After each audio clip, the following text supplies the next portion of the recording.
Hello, I'm Brent Glass, Executive Director of the Sing Sing Prison Museum. I'm delighted to welcome you this evening to the latest webinar sponsored by the museum in our series called Justice Talks. The Sing Sing Prison Museum is under development in Ossining, New York. Our mission is to tell the extraordinary story of 200 years of incarceration at Sing Sing Prison. And also to connect this story to challenge all of us to imagine a more equitable justice system and to build a better society. And tonight's program is very much in keeping with that mission.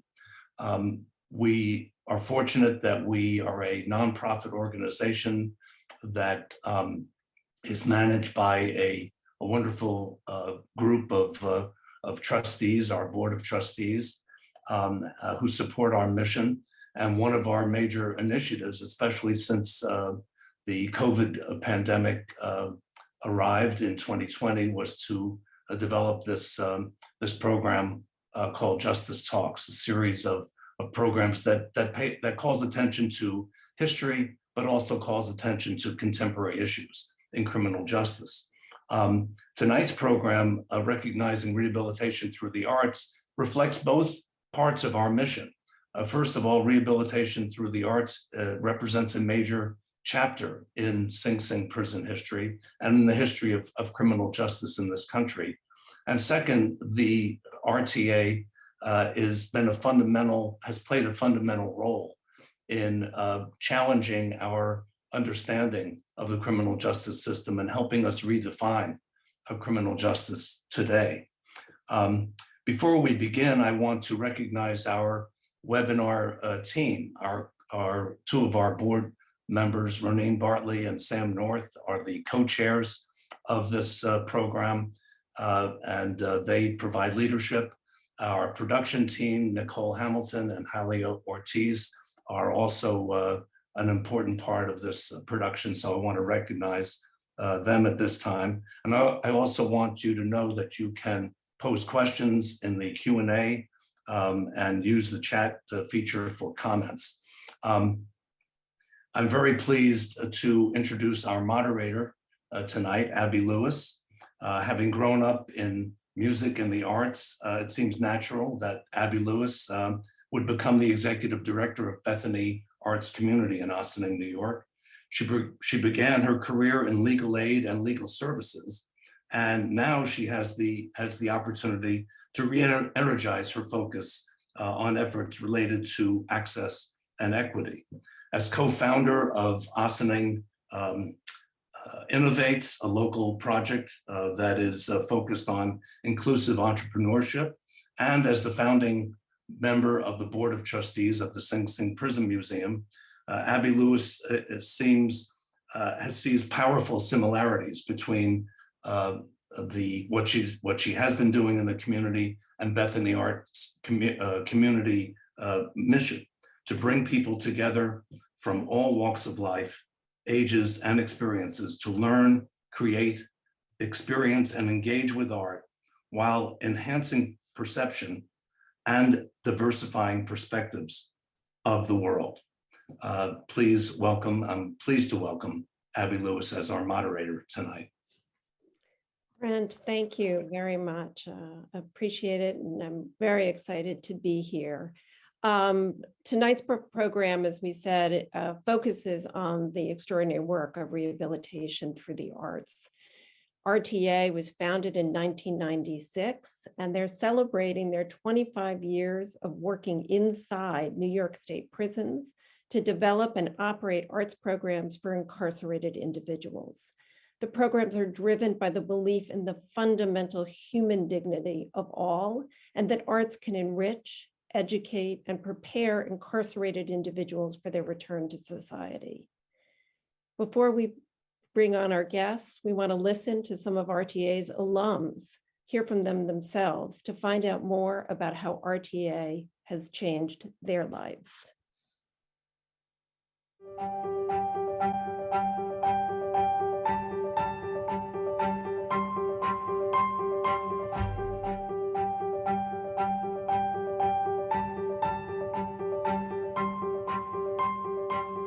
The goal of an arts program in prison is we use the creative arts to help change our participants' life in some way. We focus on soft skills such as communication, team building. Hopefully they'll improve their life while incarcerated so that they will better adjust and transition once they are released.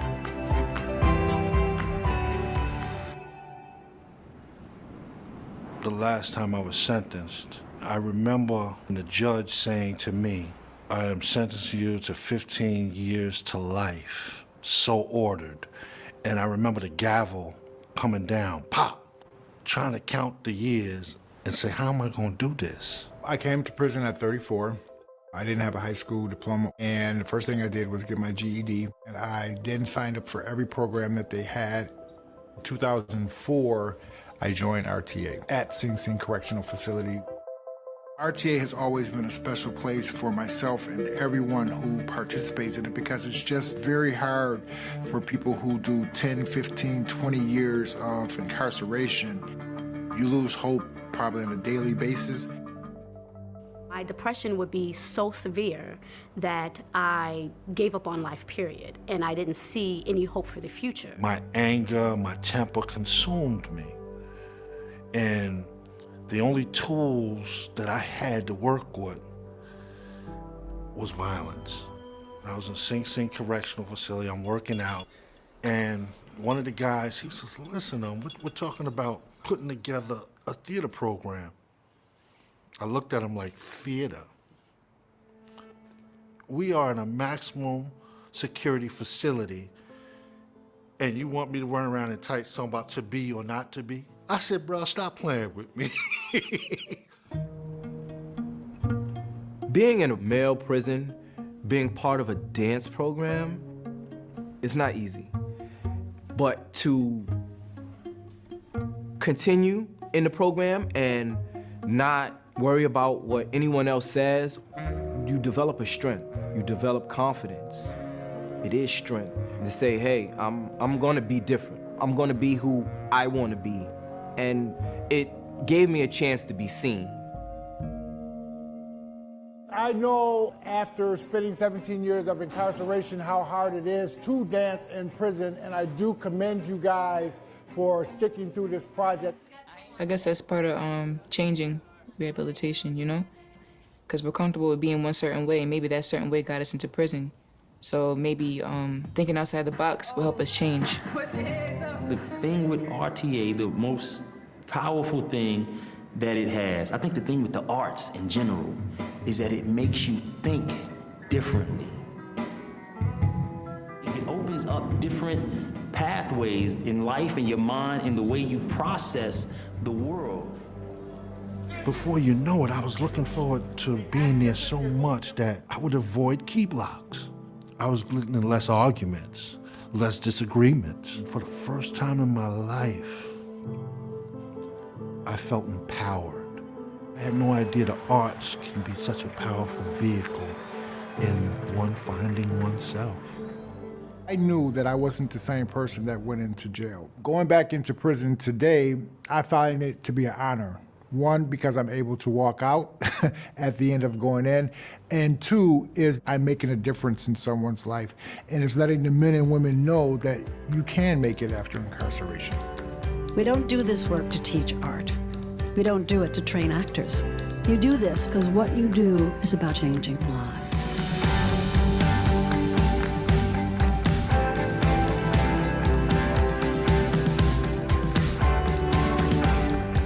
This program gives a guy hope. In jail, a lot of guys don't have hope. And this is one of the programs that gives a guy hope if he wants to do something with his life. 5, 6, 7, 8, RTA!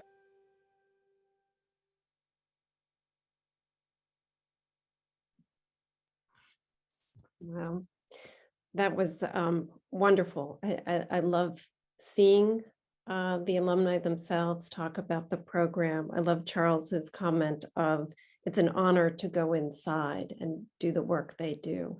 So with that, I'd like to welcome Katherine Vockins and Charles Moore. And Katherine, let me start with you. Katherine is the founder and executive director. She founded RTA in 1996 at Sing Sing Correctional Facility, and she continues today as the executive director. She was awarded an honorary Doctor of Humane Letters by Purchase College, the State SUNY University, for her prison work, and named a Huffington Post Person of the Day, a Westchester County thought leader, and a Chavez Day hero.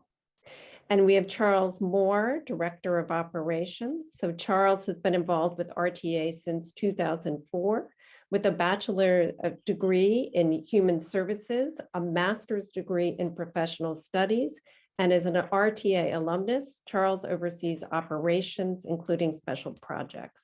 He coordinates member steering committees at each facility and manages coordination of the alumni community, and obviously is a critical player in the RTA team.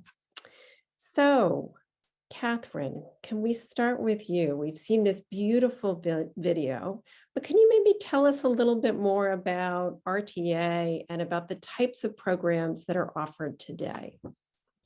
Well, first off, let me thank you, Abby, and certainly Brent and everyone in the Sing Sing Prison Museum for starting their 2022 Justice Talk series with RTA. We are honored and privileged to be here. So RTA offers a broad range of creative art forms. We have, of course, the founding basis for the program was theater, followed by voice and music, visual art, dance, creative writing, and poetry. They're all offered through classes and workshops, and occasionally performances and art exhibits. And I think all of them are an important tool for helping people who are incarcerated either expand or develop or even initiate life skills, because what we do is not about just providing art forms for the sake of the art, but to provide them to give our residents a chance to expand their critical life skills. And that's what we do. That's wonderful. I'm curious, was there a thought process, a rationale that went into the evolution of the programs that you introduced? So you started with theater and then voice, and then you kept layering on new programs. Was that planned ahead or based on interest? Wow. Well, I think we have, an hour for this entire show, so I have to really condense it down to something that's a lot more manageable. So let me start off by saying, I wasn't motivated per se to start RTA. I have to say that I come from the business world. I'm trained as an international marketing and management consultant. And I don't know if I would have moved into this field if my partner in business, who's also my husband in life, hadn't had what we call a midlife correction and ended up getting a doctorate from New York Theological Seminary, the only institution that I know of in the country that provides a master's behind the walls of Sing Sing. So Hans decided to volunteer in that program, and I was one of a variety of guests who came in to hear his class.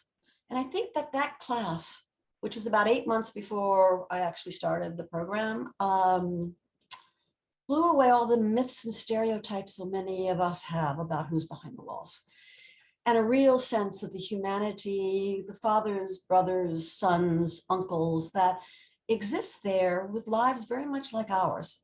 And they've made, in some cases, some serious mistakes, but they are there and they are choosing to change their lives. And so I think that settled somewhere in my brain. And then 6 months later, when that class graduated, I'm sitting in the plaza, the outside area at Sing Sing, talking to Hans's teaching assistant, a man who was incarcerated at Sing Sing. And I said, I don't know why I said it. I said, is there any theater going on? He said, not for the last decade. And I said, you think there's any interest? And he said, heck yes. When can you come back?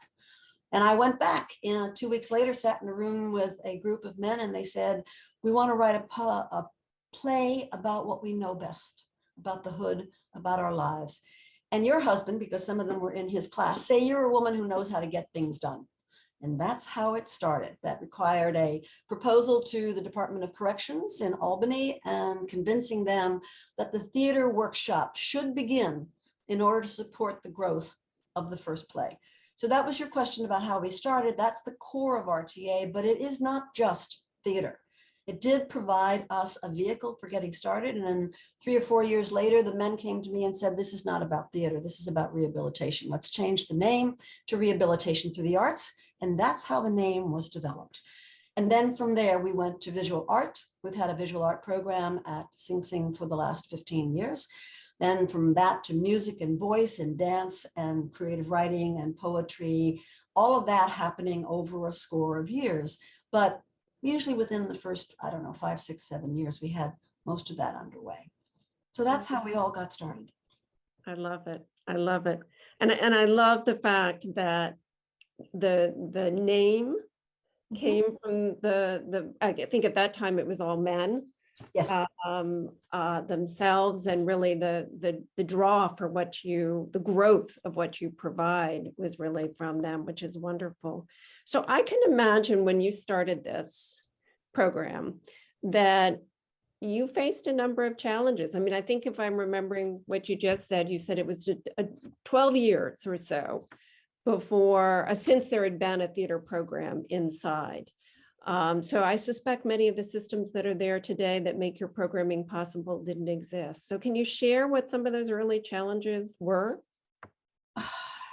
Well, I think a personal challenge for me, if I were honest, was that, I mean, I have a very shallow history in theater. I have an interest in it, but very shallow. So the first thing I know, we're putting a program together, and I'm not sure that I'm not there to teach it. I'm sort of the producer, the organizer, and whatever. So I think the challenge for me was finding the right people first, and I didn't find them, they came.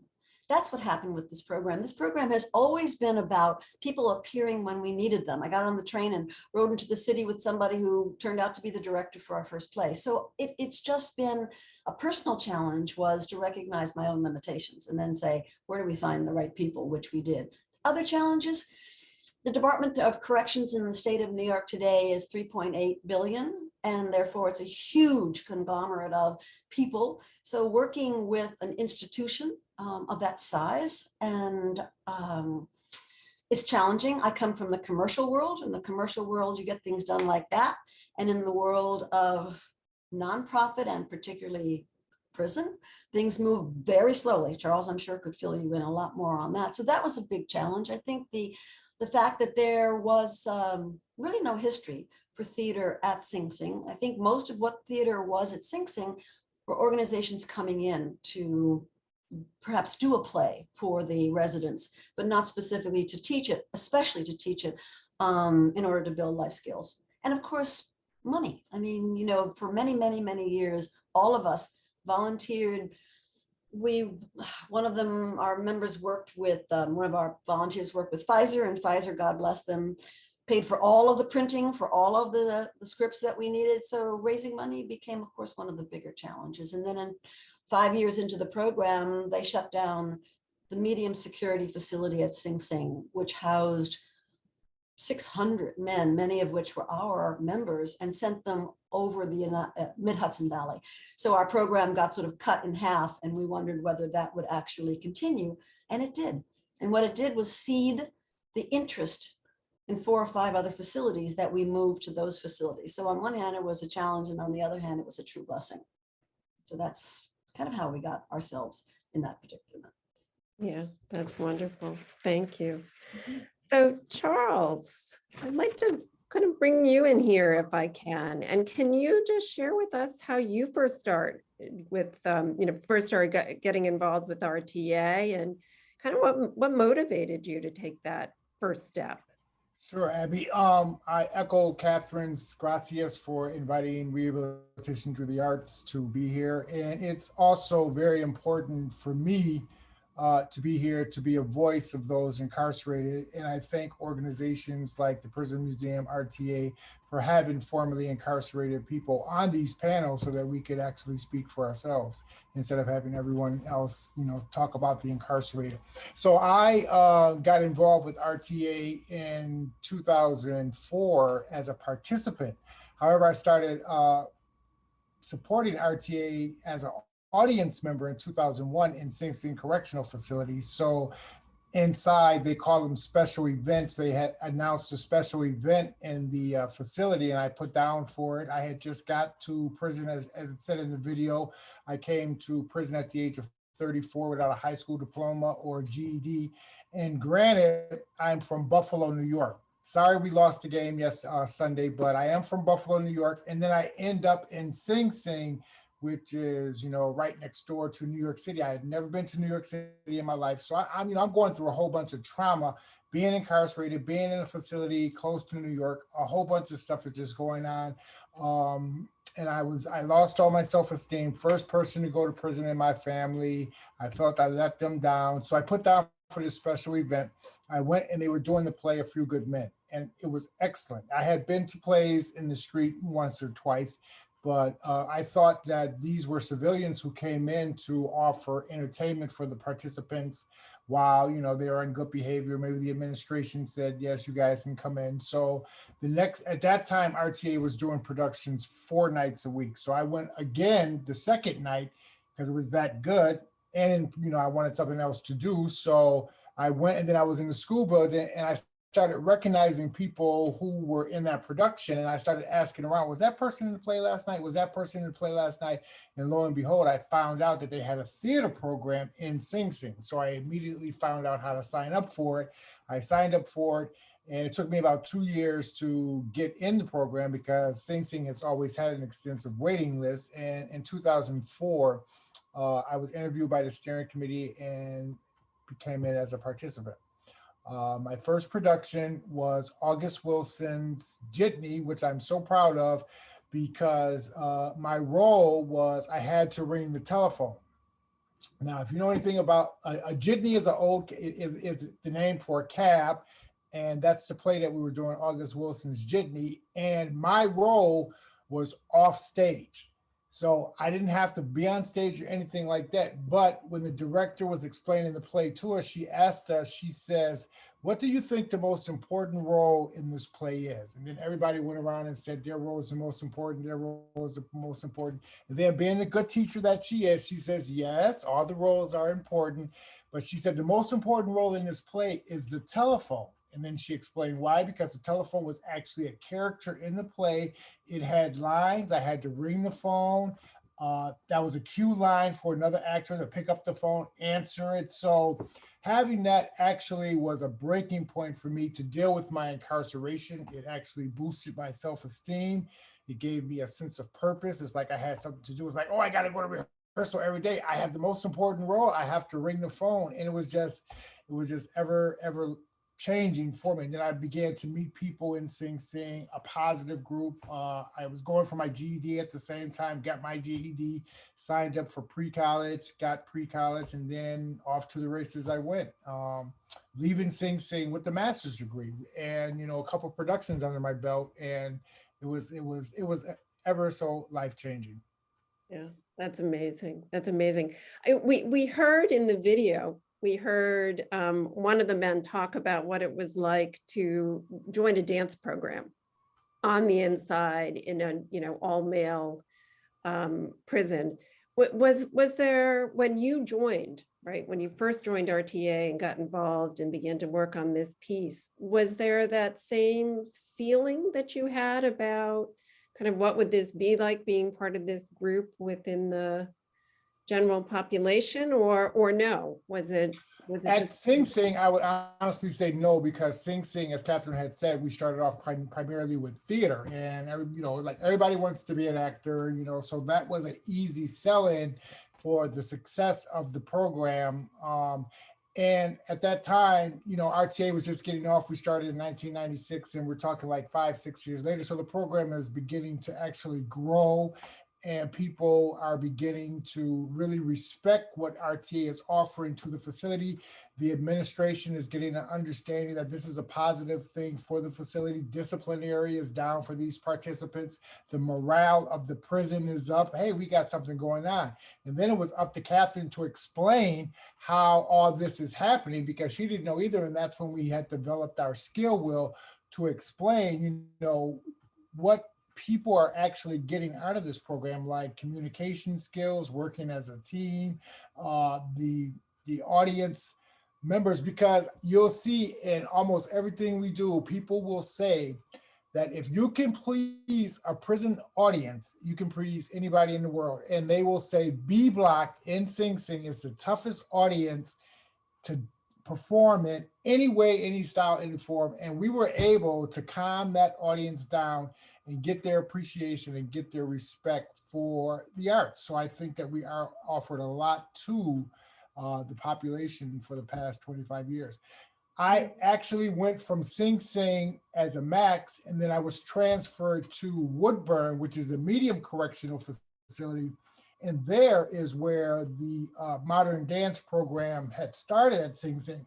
And I myself, as a participant, still was absolutely blown away by the dedication and commitment of those men in that program in Sing Sing, like the gentleman said, to dance in a male facility, but they had the respect of the audience. People actually look forward to, when's your next performance? When's your next performance? And the teaching artist that taught that program, she hooked them in a sense by modeling everything off of Alvin Ailey. So it was a connection, you know, like, oh, if Alvin Ailey's doing this, I can do it. And ironically, when I came home, one of the first productions that I went to see was an Alvin Ailey dance performance. Absolutely outstanding. I always say RTA, we can battle with everybody. Alvin Ailey, Broadway, but I kind of have to take that back now, because after seeing The Real Thing, we still have a lot of work to do. That's why we say in RTA, we do not make actors or dancers. We focus on the life skills, because it takes a lot of work to make it in that professional field. Yes, it does. It does. I love that though. So, and you touched a little bit on this, Charles, already, but can you tell us a little bit about how participating in these programs changed your going home story? So you've told us a little bit about what it did for you when you were on the inside, but then that day came when you came out. What was different, do you think, for you because of your participation in RTA, and how did it inform the way in which you do your work today? To be very honest, and that's a great question. I think one of the most things that I will say that RTA helped me to do to change my life in order to come home again was it changed my worldview, my world vision, because prior to me being incarcerated, I was an alcoholic and a drug addict. And everything you can get in the street, you can get inside of prison. And I decided right then and there that I was not going to touch another drink or drug ever again in my life. And being a part of RTA and going to school showed me that I can make it soberly. I can do all the things and have just as much fun without picking up a drink, without doing a drug that I was doing while prior to my incarceration. Because I missed out. If I would have known what I knew back then, I probably wouldn't have never been incarcerated. But you know, you, as my pastor would say, you have to live off your experiences. So RTA gave me a better way, a sober way of looking at the world, introduced me to a lot of positive teamwork, to working with people that I probably would have never worked with in my life, and growing to, you know, appreciate and love these people as family, meeting different types of folks that I probably would have never met. You know, I'm not in a gang, but I've associated with gang members. I've been associated with a little bit of everybody in the human race during my incarceration as a part of being involved with RTA. Yeah, wonderful. And Charles, I don't know whether you remember, but I remember taking a tour, and I think it was maybe your first time back in. And I remember some correction officers saying hello, and just sort of frankly, what seemed to me to be pride and caring on both sides, which I thought was beautiful. So let's just kind of take us a different angle here, or talk a little bit about a different aspect of the program. So I think that one of the opportunities that organizations like RTA and like Sing Sing Prison Museum have is to really humanize the stories of the carceral system, right? So in the past few years, it seems to me that more and more people have started to learn about the data, right? They can tell you that there are 2 million people in the nation's prisons and jails, and it's a 500% increase over 40 years. We incarcerate more people in this country than any other country in the world, which is shocking. But that's, just in a way, the tip of the iceberg. Because behind that, behind those numbers are all the men and the women, their journeys, their families and loved ones' journeys, and the impact it has on them. And then, of course, the fact that one day all these people that we kind of push off are going to re-enter society and be part of our communities, right? And so you've touched on it a little bit as you go, but can you, and I toss this out to both of you, and you can kind of, play off of each other here if you want a little bit, but how do you see the work that you're doing as really helping students as they think about both their time inside, but also their time when that day comes and they re-enter society? I don't know who wants to take it first. Let me try to, and Charles can certainly piggyback on this. We use a term, it's the process on the inside, and nobody understands what it means to say it's the process. When they become a new participant in our program and have gone through RTA 101, which is the pre-program to get into our program, so that they understand this is not about becoming an actor. This is not about necessarily a dancer. This is someone who you're coming in because you want to change yourself. We start off by saying through our pre-program that this is a self-development program. The arts are a great tool, but it's about self-development. And so people, I think, begin and come in recognizing that the work they're going to do is on themselves. And we encourage that by offering chances for them to see how communication can change, how being able to present in front of a parole board can change the way the parole board sees them. So I think from the very beginning of getting into RTA, if they're serious about changing, then they're going to understand that the opportunities that exist in our program is about helping them communicate better, hear better, listen better, think better, look at teamwork, as Charles said, and become, in their own way, a more authentic person. Because the authenticity that is required to understand yourself and then go home and re-enter and stay in society requires you admitting to yourself a lot of things that you might not have admitted early on. Charles, you want to build on anything I've said? Yes, you said that very well. I always learn off of your words. I would just say that, thinking about that question again, I think, I want to say this, that it's giving people, men and women, an opportunity. And I think in the community, a lot of times that's what's missing, that people don't have opportunities to take advantage of this, opportunities to take advantage of that. So RTA, I believe, has offered the men and women that we work with an opportunity to change your life, an opportunity to learn new skills. And I think that the former leader of the Department of Corrections said it best, Brian Fisher, when he stood up on the stage of Sing Sing and said, "What you see tonight is entertainment." Out of his mouth, he said, but what he sees is rehabilitation. And, it's not one size fits all. Each person comes into RTA with their own whatever, but each person leaves with a different skill set, a different way of looking at the world. And that's one of the goals that we try to achieve.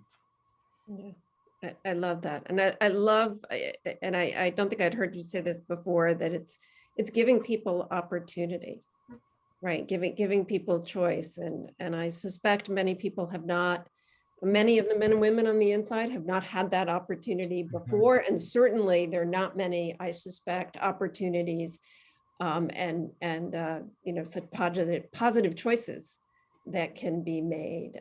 So I love that. That's beautiful. Because if you look at we start off with theater. To go and audition for any play, like I even went down to beginners thing at the Apollo Theater, and you think that no one wants to go down there to get laughed. That thing is packed anytime they call audition, and they only take a handful of people. So yes, you go down there, but you're not given, it's only a select few that are given the opportunity. So I do believe in the word opportunity, which RTA gives our participants during the time, because, without RTA, the only thing that's left is like higher education, which is excellent, and they usually go hand in hand. And then you have Alternatives to Violence, AVP. So there's not really much more that the department offers at this time. So I am very proud that we're in 6 facilities at this point, trying to take over New York State to give everyone an opportunity to experience the arts.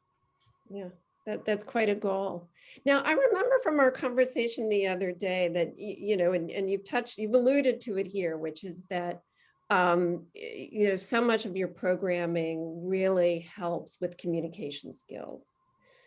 And I think, and I don't remember whether it was you, Charles, or you, Katherine, talked about what bringing in the visual arts, right? So painting and the like, and why that is so valuable in communication skills.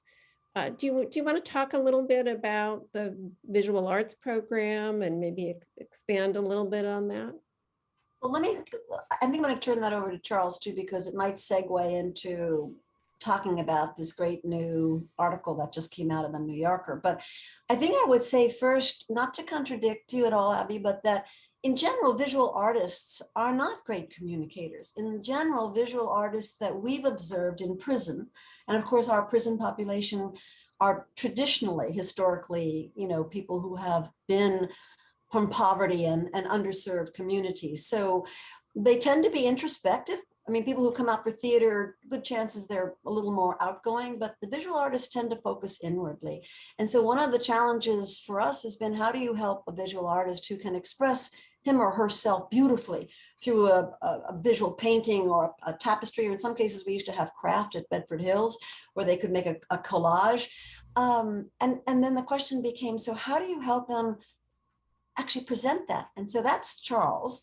So we've had some in-house art shows where Charles would go in to work with the teaching artist on visual art, but he would work with them on helping them prepare to speak about that. And Charles, why don't you say a little bit about helping our visual artists learn more about expressing themselves, talking about their art form, but also giving themselves a chance to be heard. Yes. So the visual artists usually were given the opportunity to present their artwork when we had a production, and they would put their artwork up the last night. So that you've been to our production, so you see the artwork in the back, and a lot of the audience members, they put up a beautiful art show in the back. But to be perfectly honest, one of our participants came to us and said that the visual artists feel like second-class citizens because we always have to piggyback off of the theater program. How come we can't do our own thing? And I says, you know what? You got a valid point. Write up a proposal. We'll submit it. If it gets approved, we got it. It got approved. So off to the races with that wit. And what he wanted to do was, because you can take visual arts, because it's a very, very great talent to have. And one of the things that he wanted was to be able to talk about his visual art like a professional. So he wanted to learn how to speak about the different mediums. He wanted to learn to speak about the different pencils that they were using, the different boards, the different paper, the canvas boards. And he wanted to get up and present that while describing his artwork. So what I did is I went in and I helped him with presentation skills as far as, eye contact with your audience member, being able to describe your artwork. And the teaching artists of the visual arts help the participants to really hound in and learn about speaking about visual arts material and visual arts language so that they did present their artwork like a very professional visual artist. Because I told him, I said, I go down to Fifth Avenue all the time around that area. People are out there doing portraits all the time. They can do a portrait in like an hour, getting paid big bucks. And you have to be able to speak about it. And then after we started, they got invited to put on a mini art show for a TED Talk we had there. And they were so surprised at how prepared they were, because people came up to them and asked them, what about this art piece? What about this art piece? And they felt so comfortable. They said, wow, I'm so glad that we started this because we got caught off guard. I said, no, you didn't get caught off guard. People are going to ask you about your artwork, but you were very much prepared this time. And so it's been an ongoing thing. We try to do in-house art shows twice a year so that the members in the art class have a chance to present their artwork to an audience using the visual arts language. And it's been very successful. And you saw the New Yorker article we had, and we sent it out to all of our visual arts teaching artists. And then 2 of them responded back and said, oh, I want to do that in my class. I said, but you're doing it in your class. I can't guarantee we can get the New Yorker to come out there and cover it, but we're doing it in all our visual arts class. And it's been tremendously successful for the visual artists. Yeah, I love that. And that article came out, within the last 10 days? Yes, Right. it came out on Monday, right, Catherine? Yeah, Monday? it's actually, the issue is dated January 24th. It's in the Talk of the Town column, which is about page 5. So it's available both online, but also on the print material. Yep.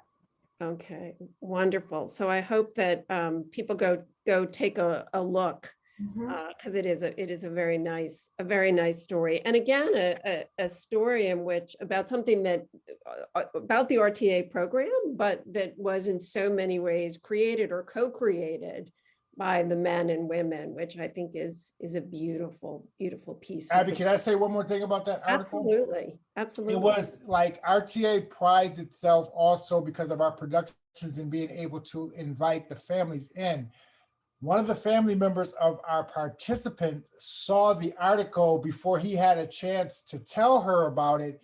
And she was so proud to see her son featured in the New Yorker magazine in such a positive light, even though he was incarcerated, but the article did such a good job. And she was, that's one of the things too, you're in prison and you feel shame, but there is positivity that can come out of prison at the same time. So that was very touching. Catherine, of course, cried when we told her that Darian's mother said she saw the article, and Darian said, she told me about it. And I was like, wow, congratulations. So he got a little choked up in his voice and everything. So he was very proud that his mother had saw the article before he had a chance to tell her about it. Yeah, that's beautiful. I love that. And just so everybody knows, Brandon has been kind enough to put a link into the chat. So anyone who hasn't yet seen it, I encourage you to go and look at it. Before we kind of move on to what will maybe be our last question, and then we'll have time for questions. Charles, do you mind, you had shared with me the other night what you experienced when you went to the RTA exhibit that was here in the Ossining Public Library a couple of years ago. Can you just share a little bit of that? Because I think that it says so much about our misconceptions. Yeah, so we had a very successful we were able to get a full room in the Ossining Library to put on an exhibit, our visual arts exhibit for the participants of, we summoned work. I think we're in 3 facilities at the time, and we got the artwork from them. And so I'm in civilian clothes, I'm back in there, nobody knows that they would think that everybody was locked up, but some of the people who were visualizing and looking at the art had said, oh my God, I can't believe that they're so talented. I didn't know that they had this much skills, and I'm just sitting back here observing it. And thank goodness, 2 of our alumni who are visual artists and had worked there had came up and spoke beautifully at the exhibit about his artwork, and I think he even sold some too. But it's the misconception is like, why wouldn't people incarcerated be able to draw? And I've heard a lot of different comments since I've been released, and it's the whole. That's the fun part about it now. It's like you never know who's who now that we're all out here in society together. So, and I was proud to go back, and I always challenge them. I said, so did you appreciate the artwork? And when I do find out people who do say that, and I introduce myself, and then I'll say, hi, I'm Charles Moore. I was incarcerated before. Thank you for coming to our art show. So that they know it's like, oh my God. So, it's just little moments like that that I do cherish. It was a teachable moment, but I had also just came home too, and it was my first time really hearing people, how they talk about people who are incarcerated in person. Right. Thank you for sharing that. So Katherine and Charles, we're gonna wrap up, and then we'll not wrap up the evening. We'll move on to questions, which there are. But for those of us in the audience who want to do something positive to help, or want to get involved in RTA, what is one thing that they can do to make a positive step in helping RTA and what you're doing, or just kind of this system that we're all here to learn more about and to make a positive impact on? Just one thing. I think what you just said, there's a multitude of things I could think of, but the one thing is, everyone in the audience, read more, understand more. Why are we incarcerating over 2 million people in more than Russia or China? What is it with our criminal justice system? What is it with mass incarceration? Learn about it. You don't have to do anything more than learn about it, and then share that with friends and family, that our system in this great country, of which I am extremely proud, how can we be doing this? How can we be not recognizing the humanity behind the walls? How can we be asking questions like, how can they make beautiful paintings when that's because we don't understand. And so I ask everyone to just learn and understand more about the system and the people we are incarcerated. Charles? So I would say that there's, ever since like Black Lives Matter and all this other stuff is going around, you have all these DEI platforms, and everybody's having a DEI committee at their organization. So the I in inclusion means formerly incarcerated people. So please, have a formerly incarcerated person, give them a job, give them an opportunity to speak at your events.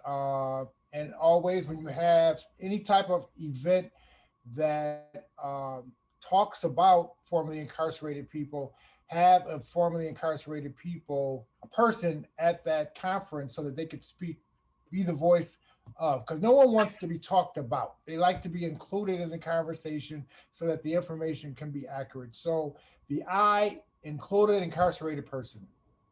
Wonderful. I love it. Thank you. Thank you both for great pointers to us for what steps we should take, and for everything that you have shared. So if you don't mind, I think what we'll do is we'll turn to some questions. We've got some great questions here. And hopefully I don't ask anything that, that we can't answer. So we have a question here about what percentage of the population participates. Charles, you talked about there being a 2-year wait list when you were ready to sign up. And so the question is also, is that the same today? No, and actually that's been one of the goals since I've been home, and I'm working on the inside. So we try to what's called, Katherine was referring to as our RTA one-on-one orientation. So we try to do those more frequently. And Sing Sing still has a small waiting list, but it's not 2 years. And I think it's only about 20 people on that waiting list, because we're running more RTA one-on-ones. We're trying to bring more people in instead of having them wait as longer. As long as we can have the workshops, and we're at a stall right now, unfortunately, because we're under COVID protocol inside of docks, meaning that instead of having 20 people in the room, we can only have 10. So we're trying to run more workshops so that we can give everybody something to do, but we're trying to avoid keeping people on the waiting list as long as we do now.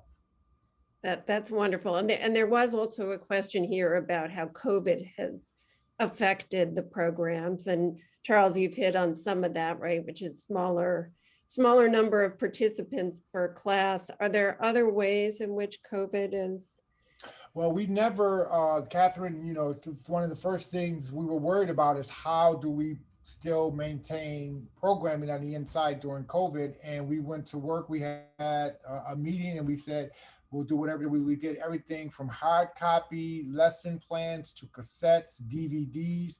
We have been in the facility since COVID. And as soon as we were able to go back in June 1st, we were back in. We did 2 performances in honor of our participants as well to bring their voices out. We did a performance, Lulu, I Hear You, dedicated to the first female, unfortunately, to die of COVID. The performance was written by all our participants on the inside and performed by our alumni and teaching artists. And we did an uplift series that was how RTA uplifts people. And we had Cory Booker call in. Sorry to say about the passing of Michael K. Williams, but he did a video before he passed, and it was very successful also. Catherine, you want to add something? I think Charles is covered in the sense that when we were shut out for 15, 16 months, and what RTA wanted to do was to continue to connect to our residents. And we were told when we came back that we were the main nonprofit who really worked at maintaining a relationship somehow through, as Charles said, written plans, through DVDs, through cassettes that we dropped off in parking lots. But we also got special dispensation from the Department of Corrections to talk to some of our members by phone and be able, that's breaking the rules, and be able to actually talk to them by email, which is a special system that's allowed in the state of New York. So we kept people involved by being in touch. And that took a lot of courage, including sending holiday cards, which isn't normally allowed. So we just went out of our way to tell our residents, our members, that there's hope, that we're here and that we are waiting for them. And as soon as we can, we're back in. Yeah, I love that. And I love the commitment, both from you and quite frankly, from your partners at Docs, obviously, Yes. You've built a strong partnership, which is wonderful. We have another question here. So given that the focus of RTA is rehabilitation, how would, and I might change to this, does the experience for participating inmates serving a life sentence differ from those who anticipated returning home to their communities someday? Let me try this. Let me try this, Charles. Let me start with this one, because I want to say something about the term rehabilitation. That was not our term. That was a term that the residents at Sing Sing chose to have. I would have preferred, not then, but now, the word transformation, because we're not there to rehabilitate people. We are there to offer them tools for change. And that is their call. And if they feel that rehabilitates them, that's fine, or transforms them. So the question you had, Abby, was what about people who are doing life and without parole? And transformation can happen to anyone, whether you are going to be spending the rest of your life in prison, and there are not so many that actually spend the whole life in prison. But for those, they transform themselves, and then they find things that they can do in the prison, whether it's hospice, whether it's special education that they can do with people who are there, and they really reach out, I believe, and become models of what people can do inside the walls who have decided to choose to change, versus the others who have chosen to change and then are able to actually be released. Charles, I'm sorry, I felt strongly about wanting to say something about rehabilitation is not, we don't rehab anybody. You choose to do what you want with your life.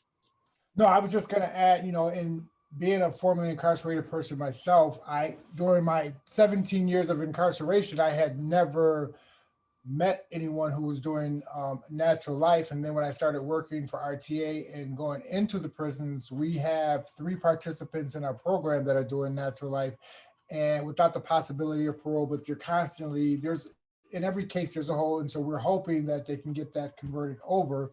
But RTA and they'll tell you myself, it's a lifesaver for them, because they said they don't know how they would do this time without RTA, because it allows them hope. One person has been introduced to his good tire again.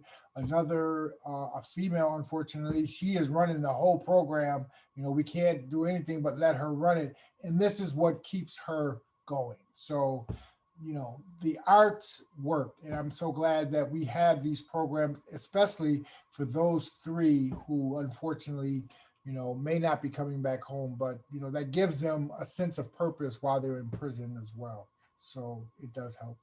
Yeah, absolutely. Absolutely. Thank you. So an easier one here. Is this in other states? Not yet, but that's the plan. One of the visions I've had from the get-go was that RTA would be the model for the use of arts in corrections. And that is something that we will hope to do. Charles wants us to be in every facility in the state of New York, and I am absolutely for that. We actually have developed another program, a reentry program, that is to be taught intensively. And that program will be taught in the state of New York, but it will also be offered to departments of corrections in other states. It's meant to be a product that RTA will position that way and be able to get revenue from, but more importantly, to move out of the state. We will stay in the state of New York and fill all those facilities. And I think this diversification project will take us out of the state a little bit easier and faster. So I just wanted to add to that, as I've always advocated, to Katherine, I'm the type of person who was raised, take care home first. So I would like to have RTA up in the facilities up near Buffalo, where there's no higher education programs. There's nothing up there but hard time. So we can get RTA in all the programs in New York State, and then we can look at other states.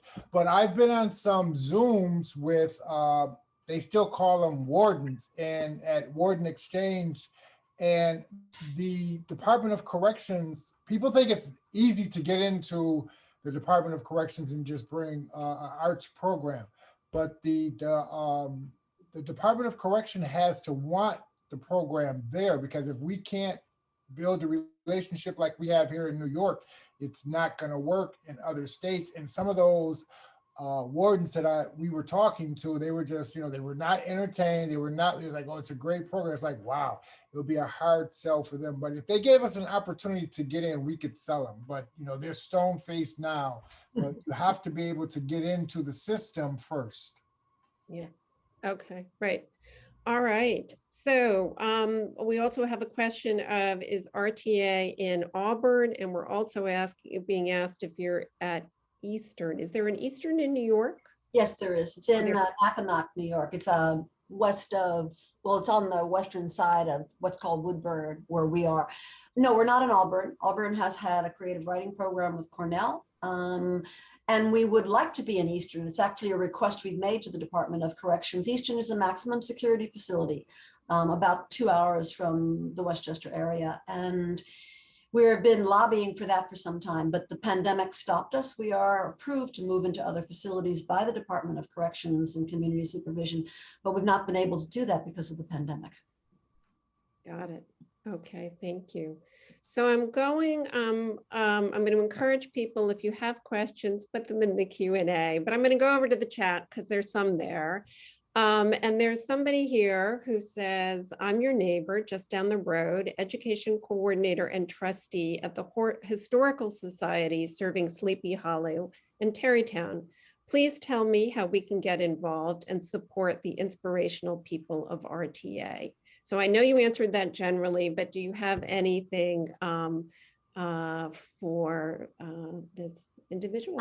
Well, is this an individual or is the Historical Society? I'm sorry, Abby, I didn't quite understand that. So this is an individual asking the question, but they're the education coordinator and trustee of the Historical Society that's serving Sleepy Hollow and Tarrytown.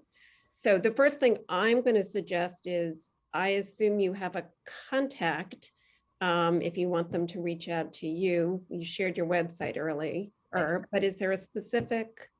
Well, in this particular case, first of all, I think Sing Sing Prison Museum, as who they are, should be part of any collaboration where we're looking at something historically. And I think I would say that I would send them to Charles Moore first, and Charles would figure out how we, since his title is Director of Operations, which means do, D-O-O, then if he can't do it, then he will pass it on to somebody else. But I mean, there are people who coming to us frequently about how to collaborate, and we can't always think of it immediately, but Charles will bring it to the team in our program, and we'll talk about it, and we'll come up with something, and we'll certainly get back to anyone who's expressing interest in us. And I know, Abby, we're about to run out of time because I seen our ticker down there, and you asked a question to Katherine earlier about the art forms. And this is one of the ways we were able to expand different art forms, like different teaching artists would come and say, oh, I can do visual arts. Can I participate? Or I can teach keyboarding.